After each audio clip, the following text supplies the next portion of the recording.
Today we are going to talk about Gilles Deleuze's book Difference and Repetition, and particularly chapter 3 of this book titled The Image of Thought, which is part of your reading for this course.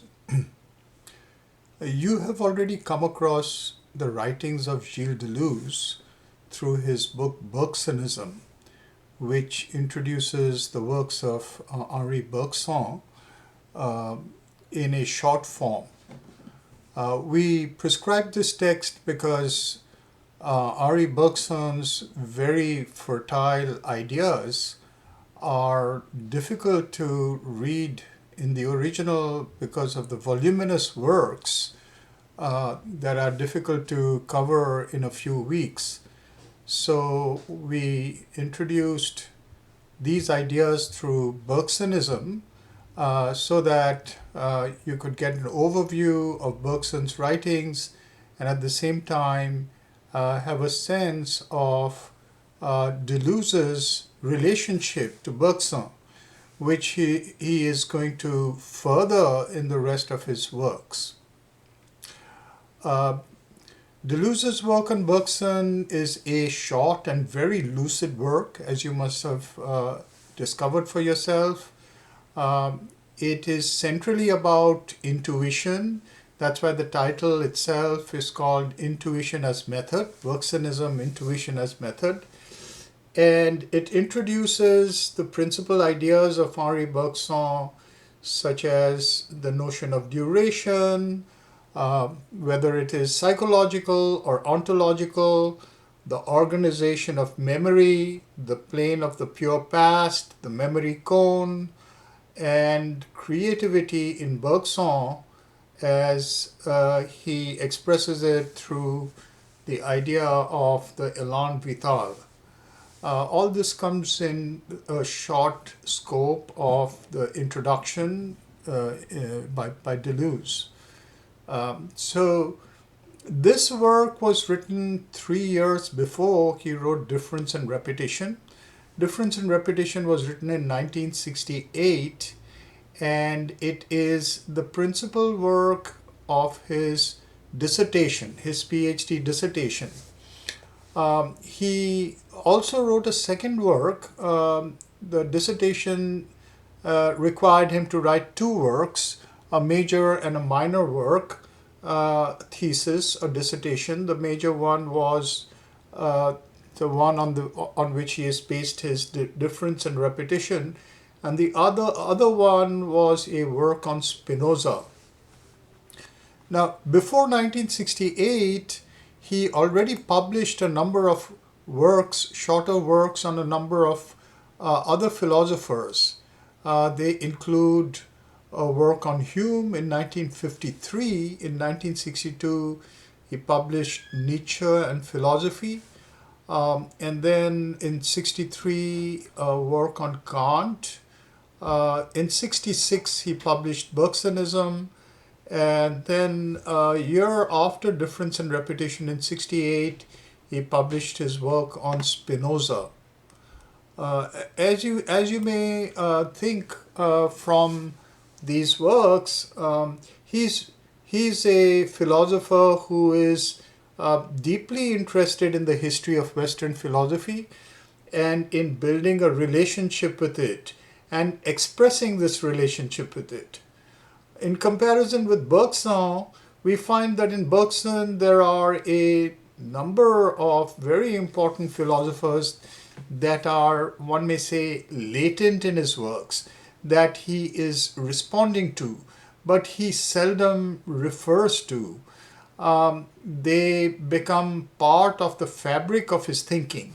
So, in a way, Bergson's approach to philosophy and to communicating philosophy is one in which he is appealing directly to our thinking, the thinking of his audience, as if it is a appeal to the basic structure of understanding. As we'll see in Deleuze, this is the essence of Western philosophy, which is how does one think without presuppositions. In a way, Bergson is practicing that in his own understanding in his works. Now, in contrast to that, we find that Deleuze, as we saw, writes about a number of other philosophers, and even in a work like Difference and Repetition, is involved in a dialogue, one may say, with a community of Western philosophical thinkers. This approach, of course, is something that is common to Western academia in our times, modern academia, um, international, I'd say, not just Western, modern academic thinking is one in which we are asked to enter into a kind of a community of scholars, the community of past thinkers, and build for ourselves a place within this community by developing a relationship with it. So Deleuze is doing that, but I would like to point to another reason why this is done in our times. The closer we come to our period, the more important this becomes. And Deleuze is practicing this kind of relationship with the philosophers of the past for the self-same reason. This reason is what I would call historiography. Historiography is increasingly important in our times because historiography is a way of building a relationship with the past that brings us into the present and opens up the future for us. Particularly when we think about the historicity of our own times, it's one in which the past seems to have become flattened and coexists in a kind of simultaneity. All the thinkers of the past are available to us, and it's a question of building genealogies, building trajectories through the way in which thinkers have responded to each other or have left traces for us to respond to, so as to get a sense of where we stand in our historical epoch. This kind of an approach is also really important to Deleuze because he is engaged with the past as a kind of way to overcome it. We see this in Nietzsche. I think it begins, I would say, with Nietzsche. We see this very much so with Heidegger. This notion of metaphysics as a way of evaluating the past and of seeing ideas that run through an entire epoch, an episteme, as one might call it. There is an episteme to modernity. And Deleuze is very conscious of that and of the fact that he would like to overcome that episteme. What is this episteme? What is the episteme of modernity as a philosophical notion? Is there something that binds it together? If there is something that binds it together, one could think of it as a presupposition of its thinking. Deleuze starts this chapter by talking about presuppositions. But before getting to that, I would like to also mention that we are at a bit of a disadvantage launching into this third chapter of Difference and Repetition because we haven't necessarily read Deleuze's views on all the various authors that I mentioned that he has taken in his wake, or the first two, or I'd say three chapters before this one. There is the introduction, and there are two chapters before the image of thought. So, I mean, at the same time, we are at a bit of an advantage because we've read Bergson. And Bergson is an important influence in all these works. In fact, one could say that Nietzsche is furthering the work of Bergson. There are a few other people that Nietzsche builds his Deleuze builds his personal genealogy by using philosophers of the past. And the two other major philosophers that one needs to think of along with Bergson when one is considering Deleuze are Nietzsche and Spinoza. Deleuze is deeply involved with the projects of these three philosophers. And his works on these philosophers are excellent works which try to give us a intuition, a philosophical intuition, in the sense that Bergson is talking about in his essay on philosophical intuition, capture the essence of their thought that illuminates all their various ideas. And so I would encourage you all to read his books on Nietzsche and on Spinoza, particularly from the viewpoint of understanding these thinkers in their essence as well as their importance to Deleuze.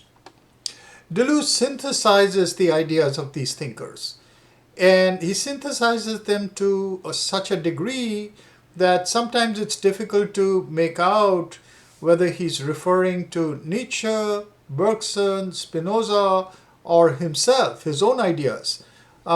When he writes, he brings them together and sometimes makes them complement each other, sometimes supplement each other. So we can see sometimes that there are important aspects of Deleuze's thoughts that are using synthesis of these thinkers. In the scope of this lecture, we may not be able to look deeply enough into that, but I will bring some of these ideas up as we discuss this chapter.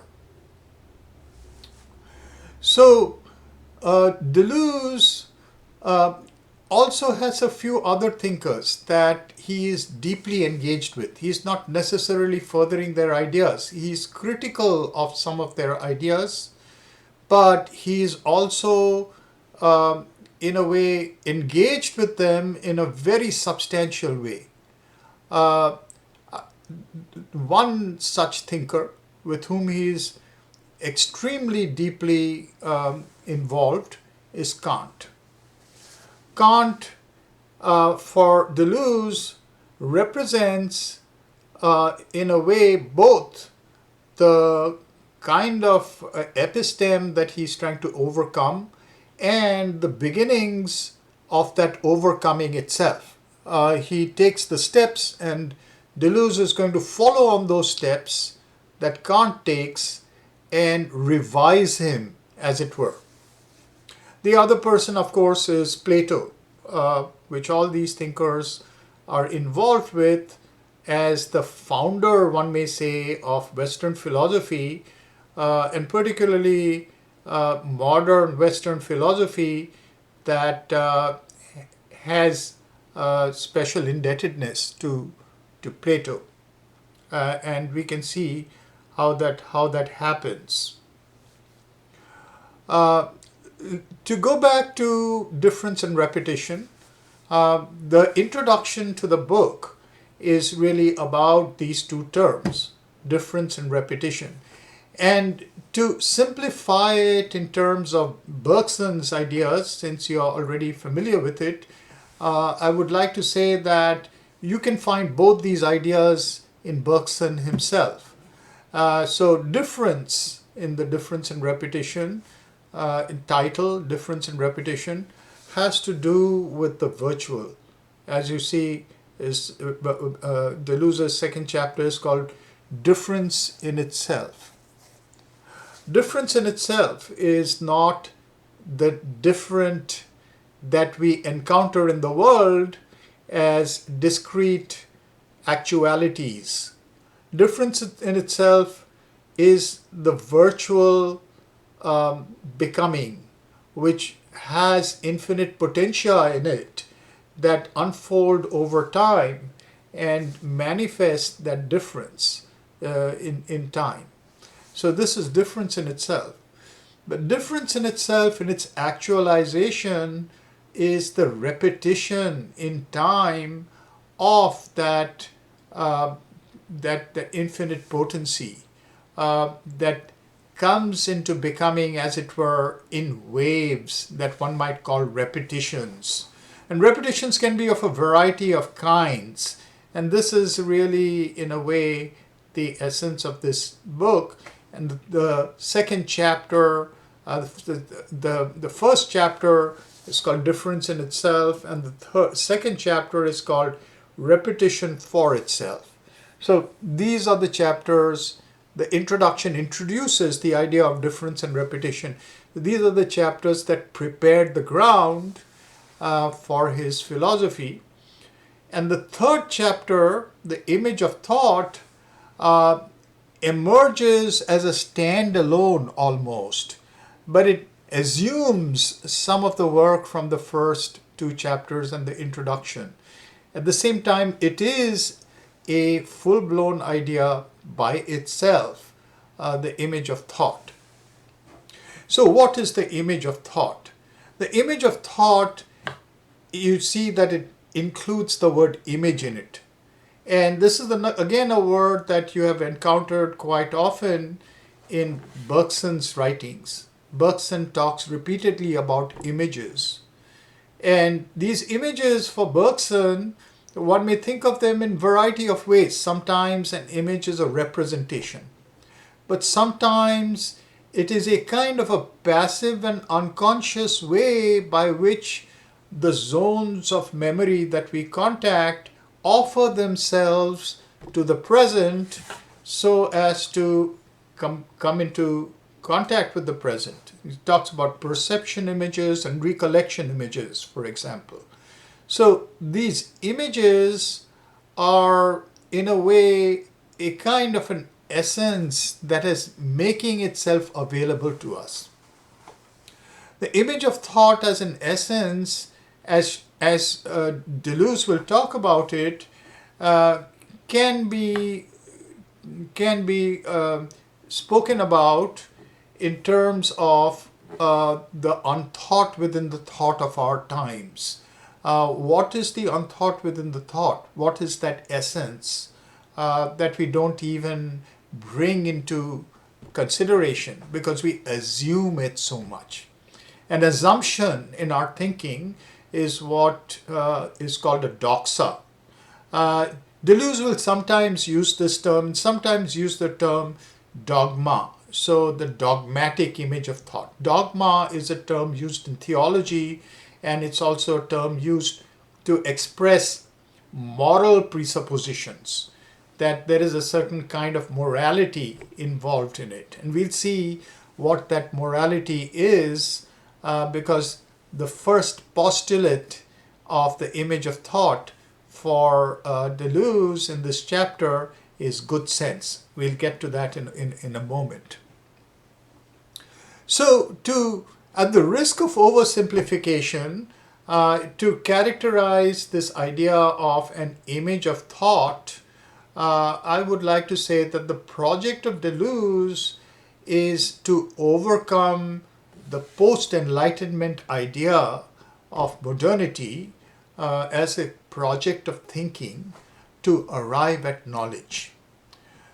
This project of thinking to arrive at knowledge, which is also at the foundation of the modern knowledge academy, is one in which we are furthering the notion that comes to us from Plato in the words of Socrates, to know thyself. Know thyself and also know the world. A project of knowledge. What does that mean? By project of knowledge is meant that the world exists as an object to be known. And modernity approaches this object as a project of rational knowledge, a project of reason. So, as I said, even if we want to talk about it in a somewhat simplistic fashion, the modern notion of the world and the subject in it is a rational and mechanistic model, sometimes known as a clockwork universe. So if you think about it in that fashion, we could say that the image of thought is really the image of a world of parts and discrete elements that are interrelated through cause and effect relations. And the individual subject is also similarly constituted through the faculties of knowledge, independent faculties that are nevertheless related through cause and effect relations, and that are all shot through and through. Both subject and object are shot through and through by reason. We live in a reasonable world, a world ruled by laws that the reason can understand. See, this is the essence of the clockwork universe. Another implication of a clockwork universe is that this is a static universe, a static system.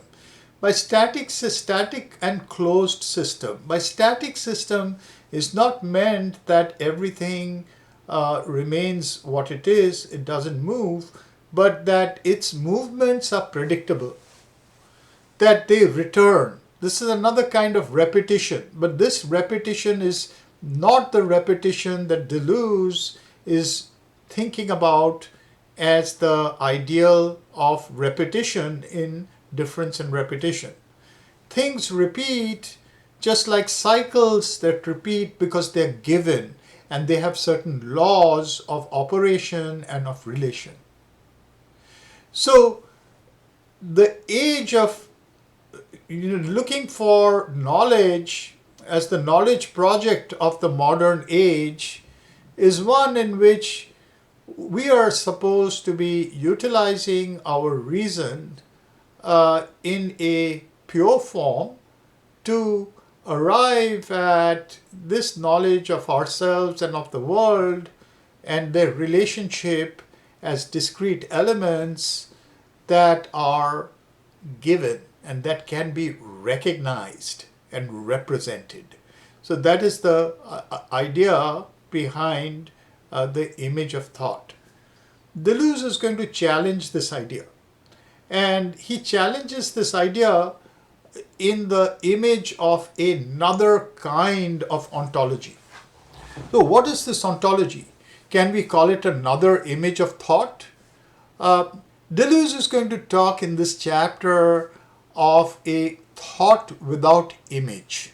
In other words, it is as if this entire notion of a presuppositionless world takes us out of the whole idea of an ontology that can be predicted, that can be given an image.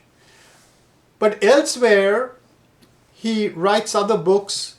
See, The Logic of Sense is another important book that he writes, and then he has a collaborator, Felix Guattari, with whom he writes a number of books, two very important texts that form a set called Capitalism and Schizophrenia. The two books are Anti-Oedipus and A Thousand Plateaus, and their final collaborative work together called What is Philosophy? What is Philosophy makes very nice reading with difference and repetition, because there's a lot of the same ideas and told to us slightly differently. So there he talks about his project as noology. In other words, Noology, a kind of a system of thought. So a system of knowledge. And so there he gives us the idea of a new image of thought. It's a different image of thought. So we could say a thought without image, or a different definition or revision to the idea of the image of thought with which our age, as the modern age, as the age, post-enlightenment age, is involved, is infected, I'd say, as its essence, as the unthought within its thought. So what are the characteristics of this image of thought? This is what he's trying to address in this chapter, the image of thought. And what is the kind of ontology or image of thought or thought without image that he's proposing in its place?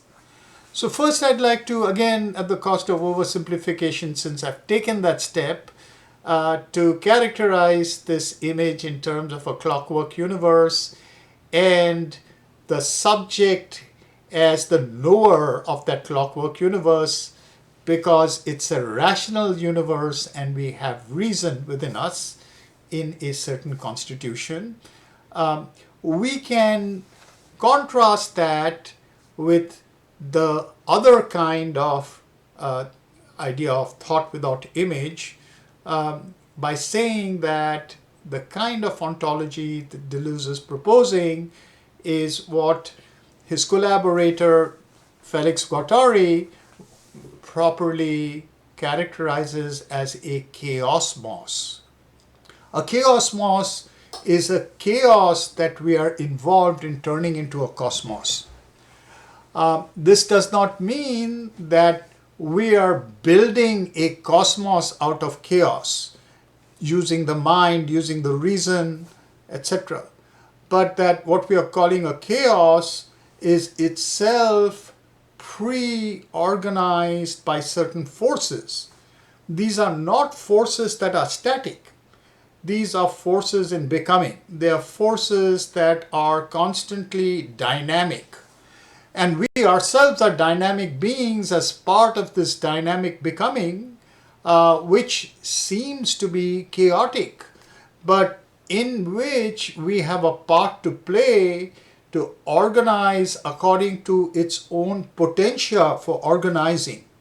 And this is the kind of knowledge project. Knowledge not as a knowledge of knowing something as an object, but of knowing something as a process of becoming. So this, I would say, is the contrast that Deleuze is offering in his image of thought. And he does so in this particular chapter by talking about 8 postulates of the image of thought. So these 8 postulates of the image of thought could be, we could think about them as the nuts and bolts, the infrastructure of this image of thought.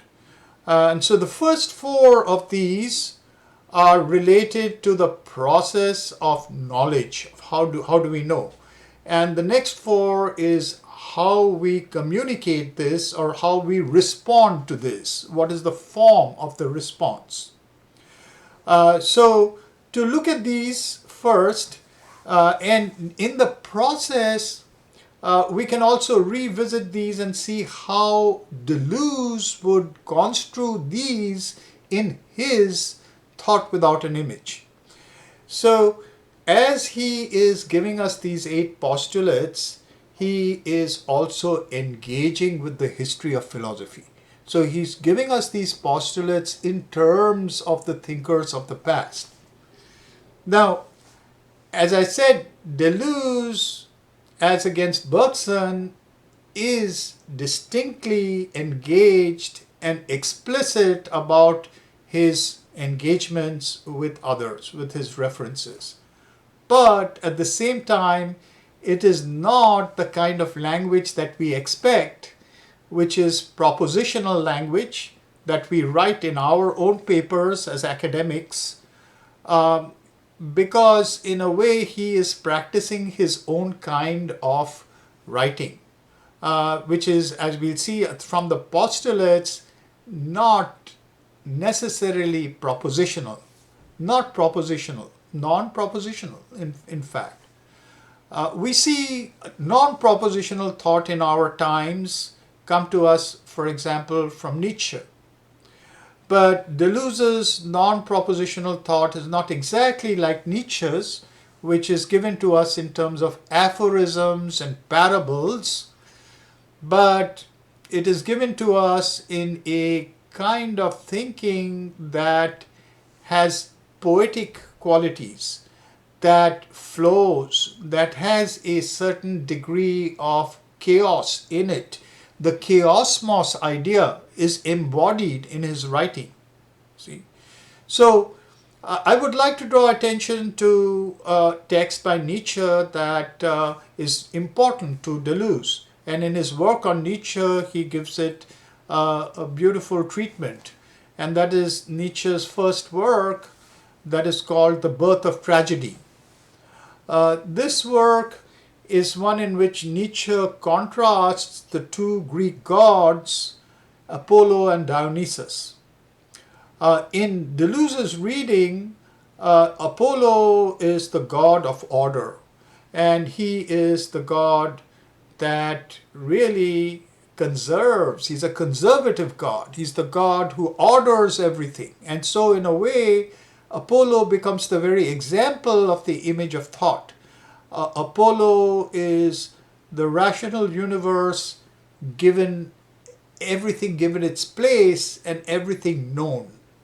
While Dionysus is the opposite in the sense Dionysus stands for ecstasy, stands for process, stands for death and rebirth. Dionysius is constantly creating, destroying, and being reborn. So this kind of a creative surge or urge of writing is embodied in these works. As a result, even when there is a connection with the thinkers of the past, they are not necessarily always mentioned. Even if they're mentioned, it's not coherently expanded. He'll throw in a few names, he'll throw in a few ideas, a quotation from somewhere. Many of them do have footnotes. So when you're reading Deleuze, I'd very much recommend that it is necessary to read the footnotes when you get them. Many don't have footnotes, and that's where he expects you to know what he's talking about either by looking at his own works on these authors or going to the authors yourself. He assumes that you know some of it from that point of view. So this engagement is going on as Deleuze gives us his 8 postulates of thought. And so what are these postulates and how does Deleuze counter these postulates? This will be something that I would like to say a few words about at this point.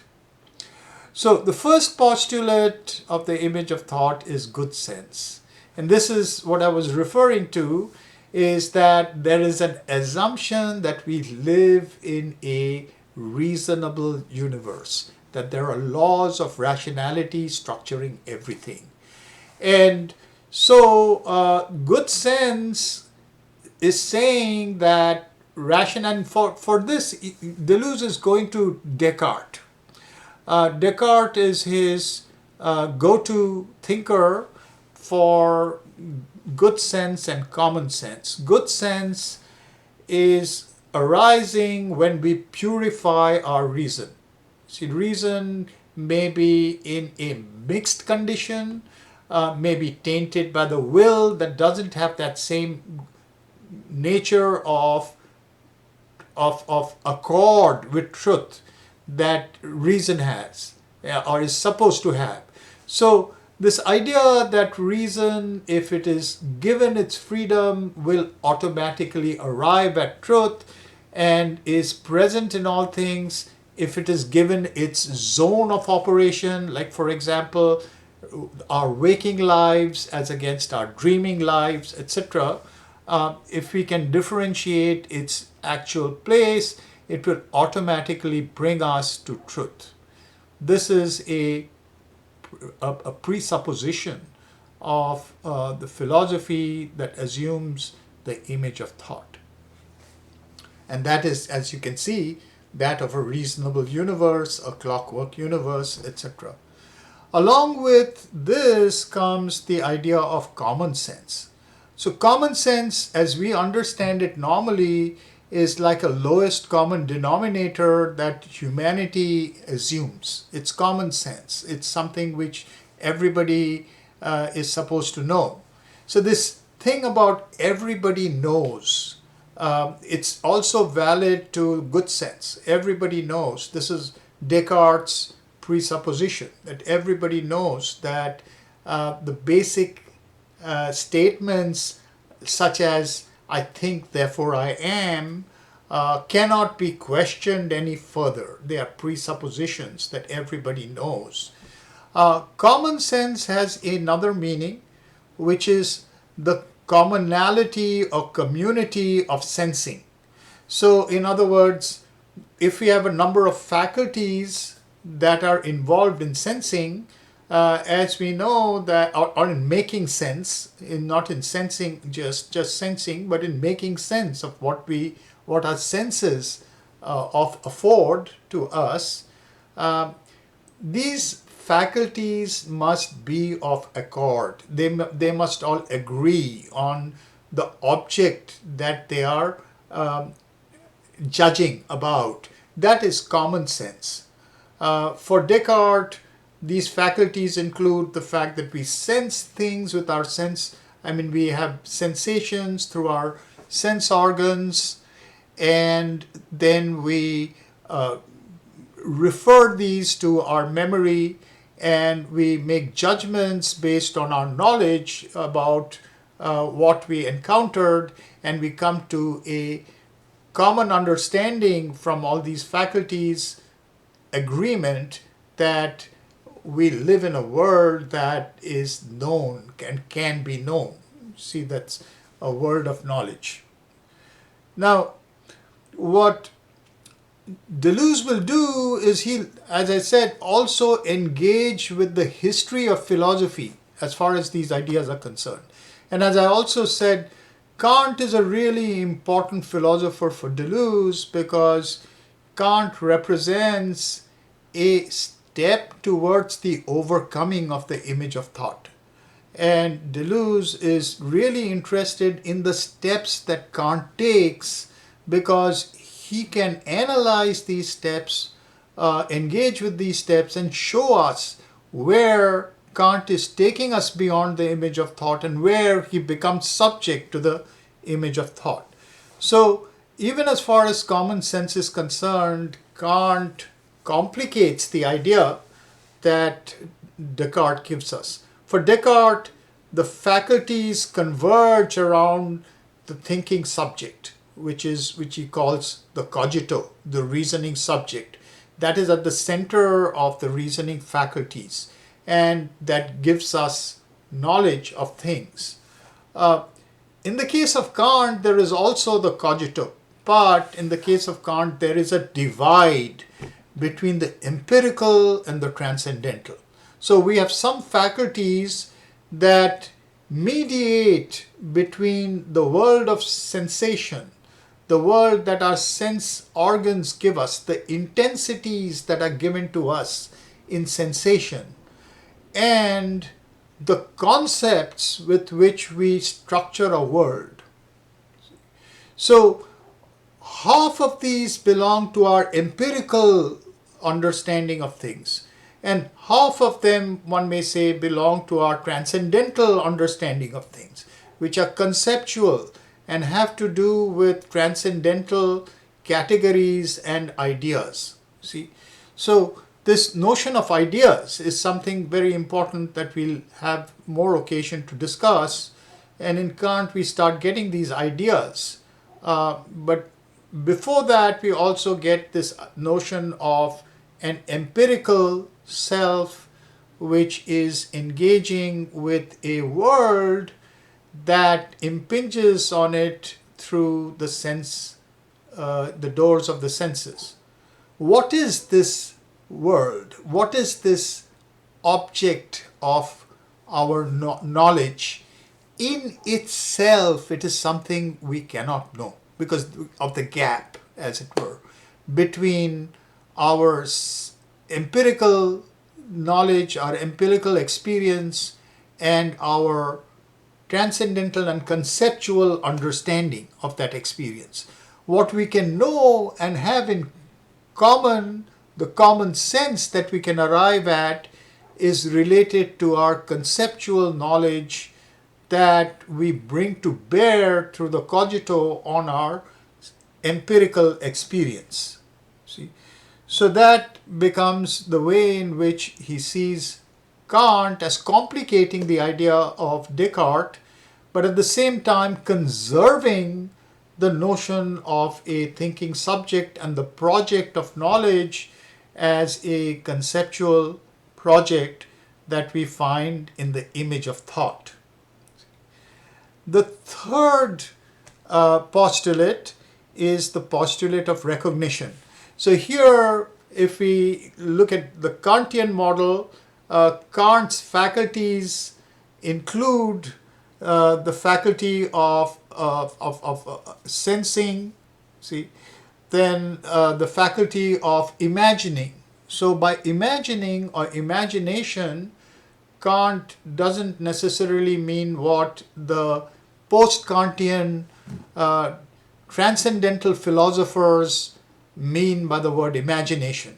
He means by the word imagination something much closer to the empirical understanding of things, because in that sense, closer to Bergson, the faculty by which we arrive at images, we turn our experience, empirical experience, into images, and we can compare these images with our memories. So memories offer images, empirical experience offers images through the imagination that we can compare with each other.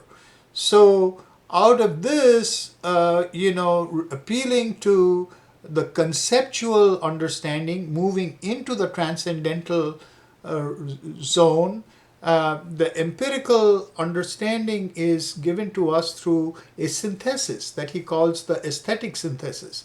From that, we move to the transcendental zone, and that's where we find that our memory aids us and our concepts are given to this through categories to create the object of our world. Also, our experience that we get is already configured through the categories of transcendental ideas such as time and space.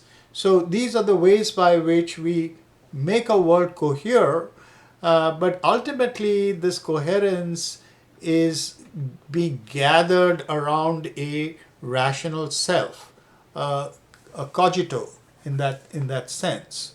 So a complicated idea that has many openings, as it were, because it is so complicated, but that ultimately falls on the side of the image of thought in the case of Kant. Now, when we go to the notion of ideas, so as I said, in the transcendental synthesis, there is the notion of ideas. Kant gets this notion of ideas.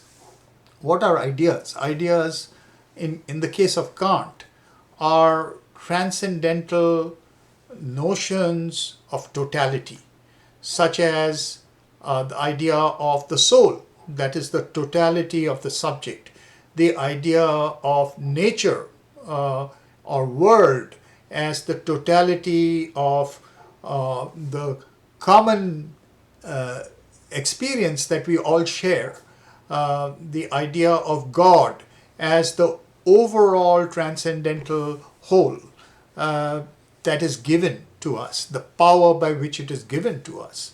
See, so these become transcendental ideas for Kant, but they do not directly involve themselves in our making sense of the world. See, in other words, the conceptual base, they are involved as what are called regulative ideals. In other words, because we assume them, they become regulators of our conceptual understanding or our practical understanding. See, so the faculties are regulated by them. Now, Deleuze is going to look at Plato because the notion of ideas originates in Plato. And Deleuze is going to look at Plato, but before he does that, I mean, it is a natural segue from Kant.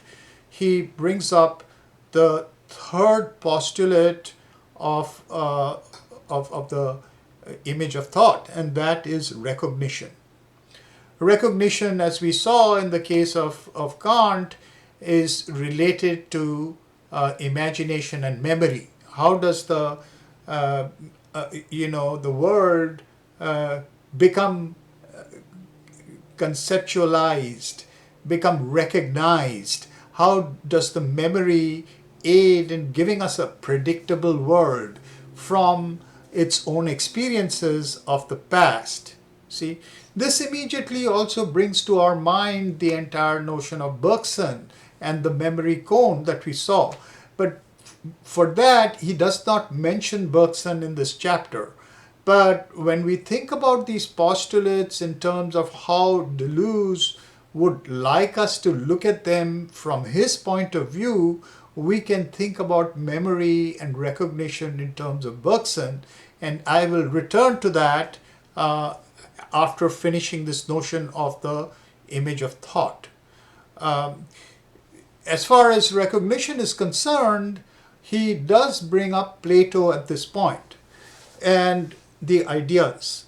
And this is because normally, as far as people like Descartes and Kant are concerned, recognition involves the memory that is looking back at concepts and experiences that allow us to make sense of what we experience in the world.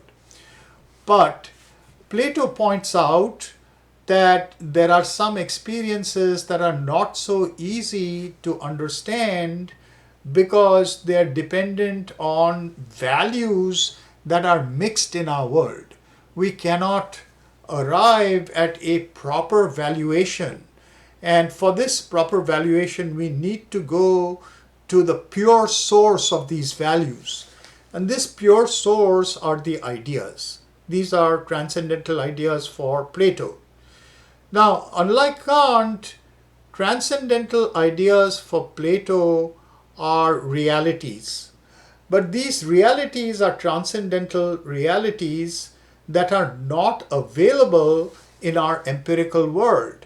However, they are available to us in memory because according to Plato, who believed in transmigration, we were at one time in the world of ideas.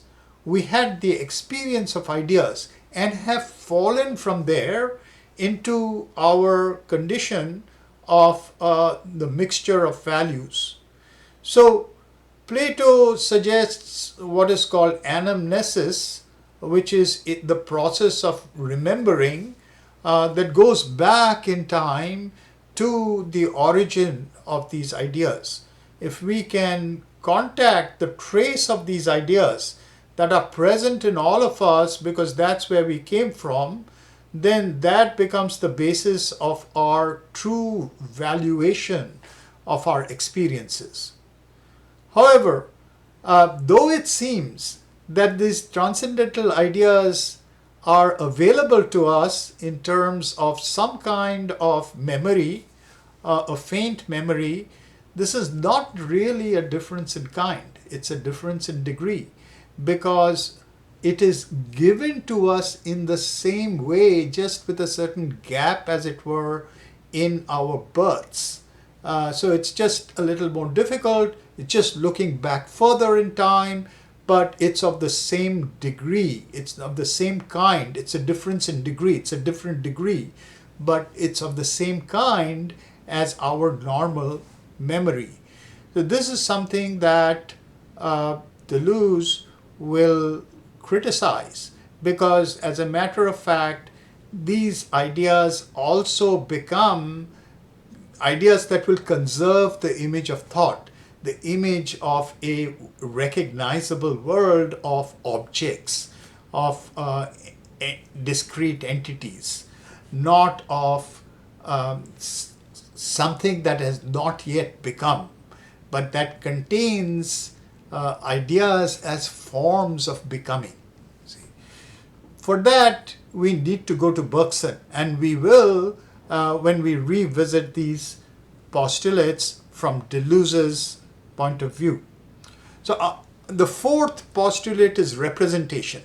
Once we arrive at recognition, how do we respond to our situations? How do we respond to our spatio-temporal contexts, in a sense? And for the image of thought, this is, of course, just a repetition of the same, what one might call a repetition of the same. It's a return of what is recognized, acting in terms of what is recognized.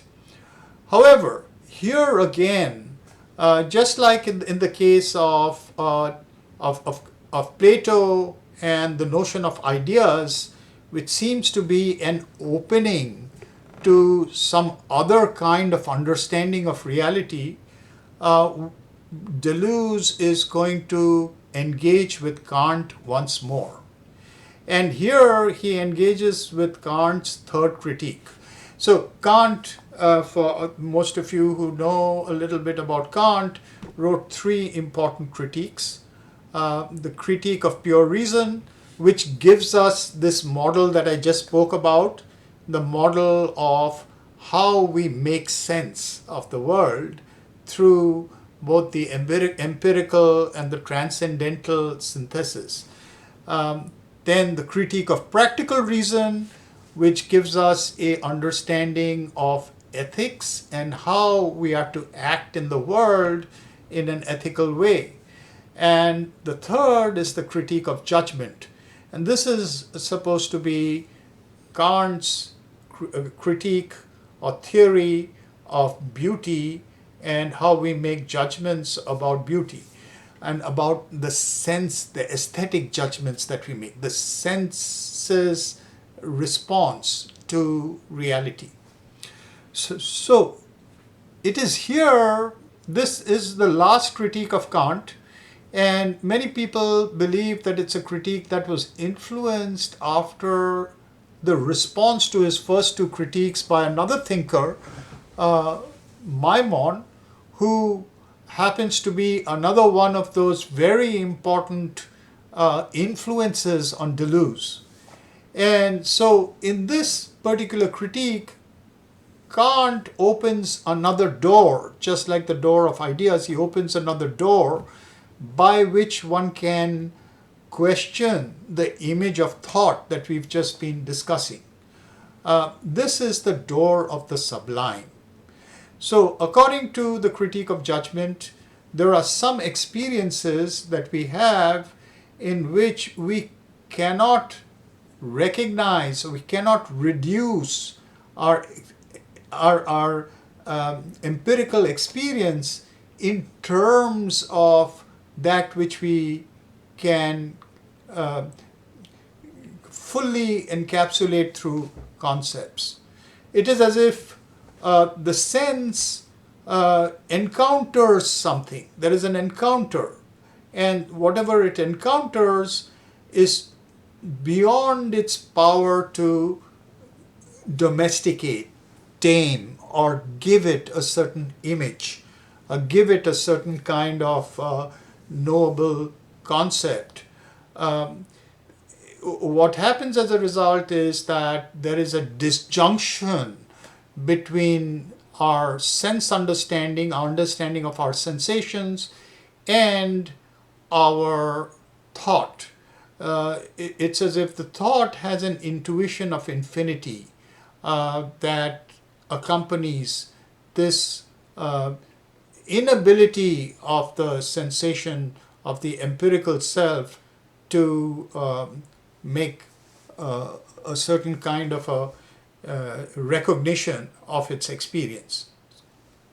So this type of a situation gives us an opening to something that we could not recognize, we could not bring under the image of thought. And Deleuze finds this very interesting. But Kant, as it were, makes this also something regulative. He does not go beyond that which is experienced, and he conserves that particular state of experience as something into which we retreat with our reason. We bring it back into noble categories, but there is a certain disjunction, as it were, in our experience. However, for Deleuze, this will open up the very sort of essence of the alternative image, or of the thought without image that he is seeking, and we'll come to that in a moment. So after these four, he has four postulates that relate to how we express this. What does it mean in terms of our response? How do we come from this realm of recognition and representation to the realm of expression and action? So there we find the fifth postulate is the postulate of error. In other words, our understanding is reduced to one of truth and falsity. See, this is the basis of all theses, as it were. You know, when you are trying to establish a proposition, you have to test it for truth and falsehood. Particularly, you have to have an error condition that it has to satisfy or overcome to arrive at whether it is true or false. So this is in the image of thought. As far as Deleuze is concerned, this is a banality. You see, this is a very banal way of talking about knowledge. Similarly, we move to the next postulate, which is the sixth postulate, which is the postulate of the proposition. We've already talked about this, the way one expresses the relationship between the subject and the object after recognition. The way one represents it is through a proposition. And the proposition is a coherence, established coherence of the word. The seventh postulate is solution. In other words, we came to an answer or a solution to a question. Again, this is related to truth and falsehood, or a certain type of recognition. We arrive and we express our responses to the world in terms of solutions, problems and solutions, or questions and solutions. And finally, what conserves this entire system is the eighth postulate, which is the postulate of knowledge. And we touched on this right in the beginning.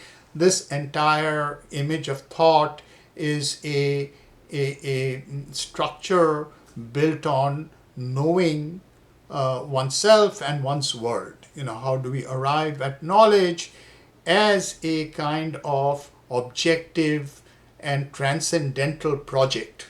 See, so this is knowledge.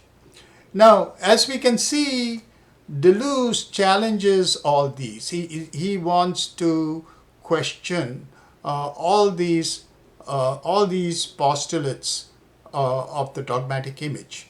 And how will he do that? And we've already seen that he's going to counter the notion of good sense with the notion of the chaosmos, and the idea of knowledge with the notion of creation, or one could call this cosmogenesis. We don't live in a world that is static and lends itself to reason. We live in a world that is dynamic, and where it is not so much knowledge but a becoming which we have to be part of, and we have to bring into becoming. Our knowledge is our not our thinking. Thinking is generated through that. Thinking is a kind of a product of that process of becoming, not a creator, or it is a creator in a sense, but it is not a knower of something that is outside it, as it were, built with the structure of reason.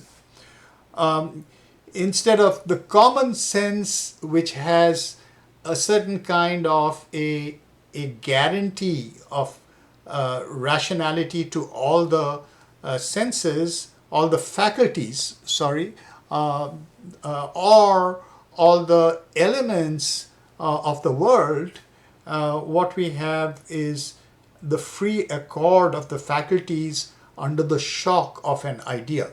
So here we come back to both the notion of the idea that we introduced with Plato, and with the idea, with the notion of Kant's critique of judgment. So in a way, when we encounter the sublime, this is a encounter that could be thought of as involuntary. It happens to us. But what Deleuze is trying to say is that the sublime is all around us. We domesticate it or tame it with our concepts and categories. Whatever we are encountering is an encounter with a charge that cannot be fully reduced. There's something unique to everything. And if we are open to that, then we find that that is its reality. That is its essence. This is the notion of difference in difference and repetition. It isn't that everything is a generality. We are reducing things constantly to generalities.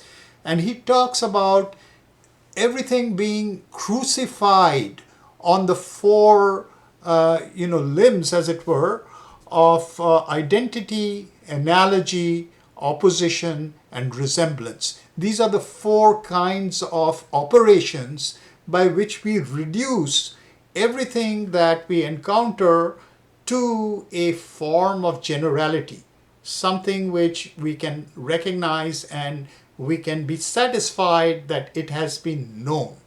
See? Instead of that, everything has a uniqueness and a charge that cannot be fully accounted for. And that is the shock that we receive if we are open to it. And that shock puts us into contact not with a kind of a being that we can recognize, but the being of sensation itself. What that does is it unhinges. That's what the sublime does, but the sublime is everywhere. And what it can do for us in our everyday life is unhinge the faculties. The faculties do not cohere in a common sense anymore.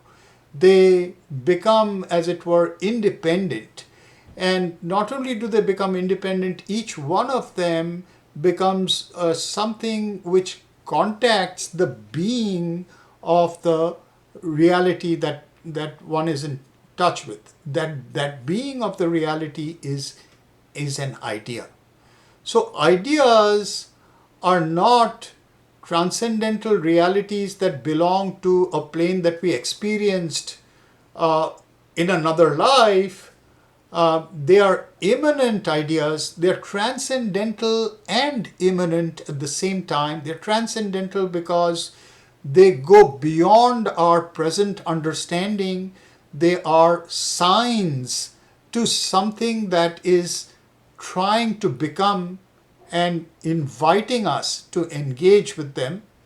And they're immanent because they're here and now. We are in contact with them. They are entering into us and we are relating to them right now.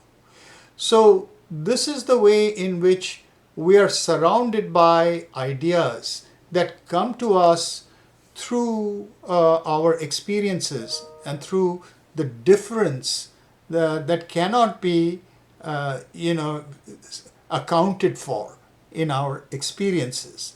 And this is how he counters the notion of a common sense by talking about the independent accord of the faculties that ultimately in each case arrives at a relationship with the idea that has formed the basis of its encounter, that cannot be accounted for.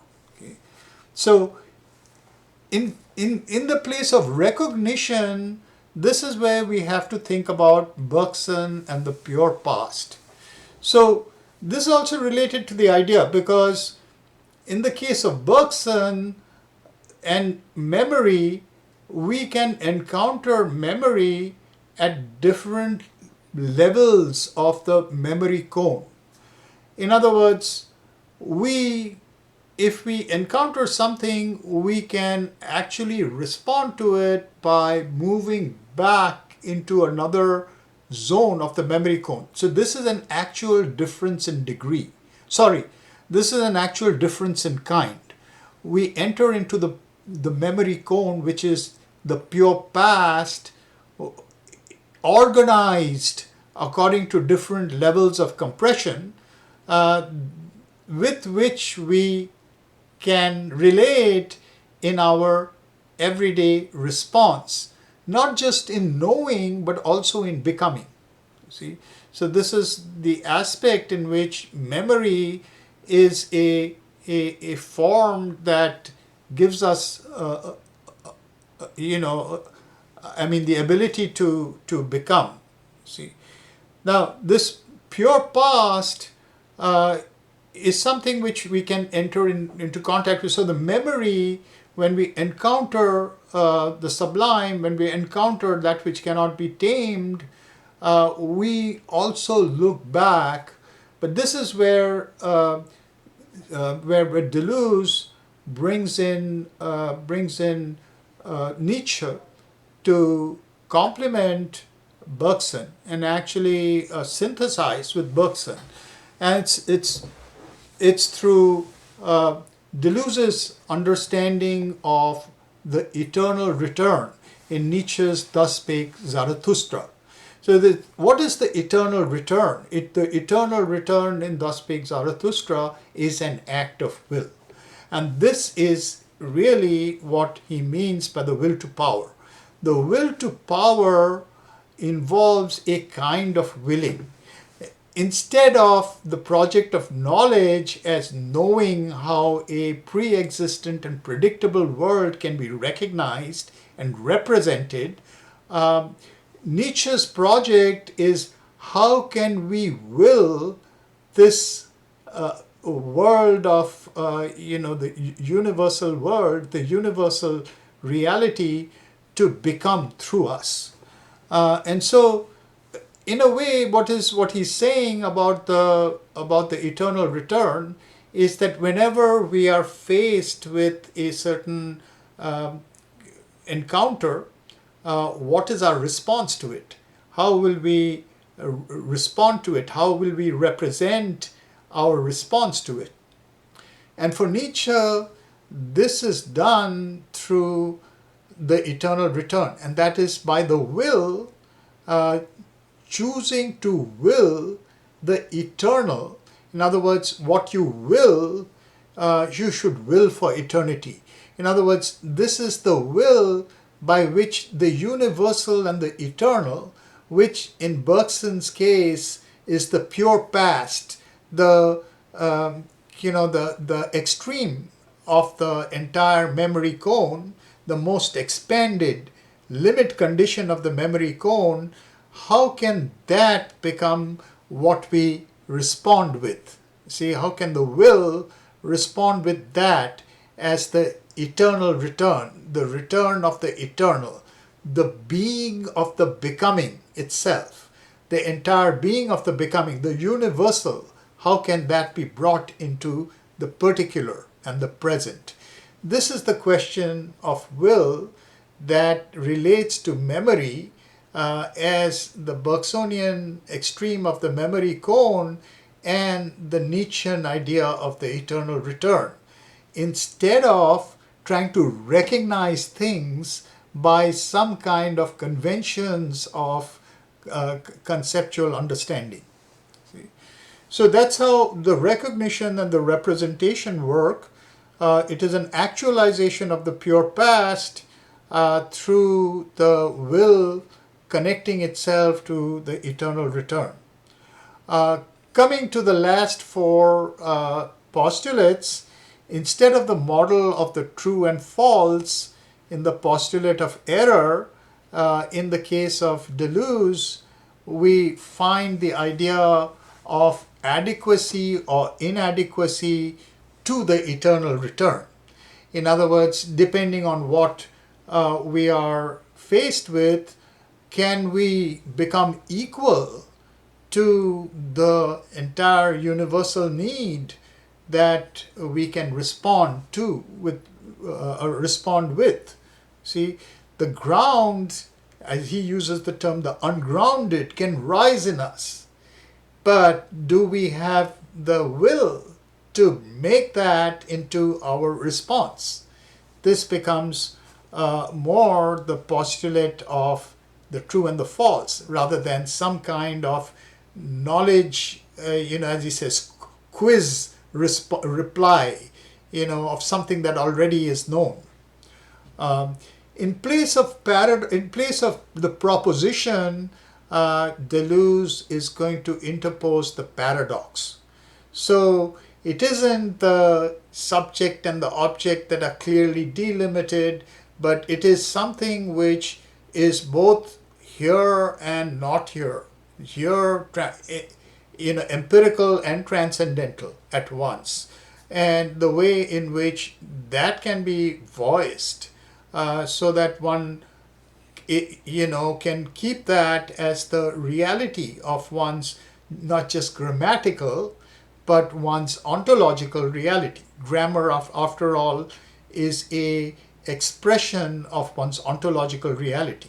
So paradoxical expression in the place of the propositional expression. Instead of solutions, he proposes problems. And by problems, he does not mean the kind of problems that are yes-no answers or true-false answers that have solutions that are ready-made. By problems, he means these ideas themselves.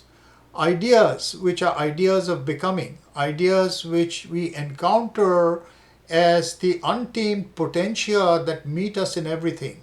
How can we contact these as the problems that they are?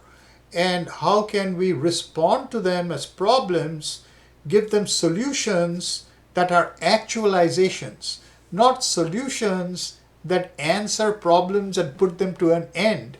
Problems never end. Problems are constantly becoming, and in time and space they have specific solutions.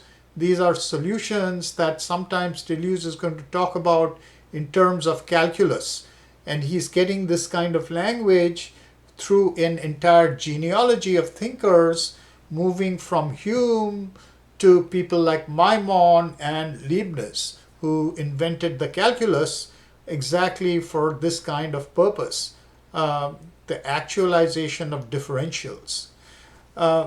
Finally, we saw that idea of knowledge, and knowledge as a kind of knowing of of a propositional kind is replaced over here by the power of becoming and creation. So knowledge itself is something. How do we create a cosmos out of a chaosmos? So this becomes the project of Deleuze, and the whole notion of post-enlightenment epistemology is converted or revised into more not a kind of a rational finding of solutions to that which already exists, but a giving of oneself by will to the powers and potentia of becoming, through which the universe comes into becoming and becomes a cosmos, a cosmogenesis. Thank you.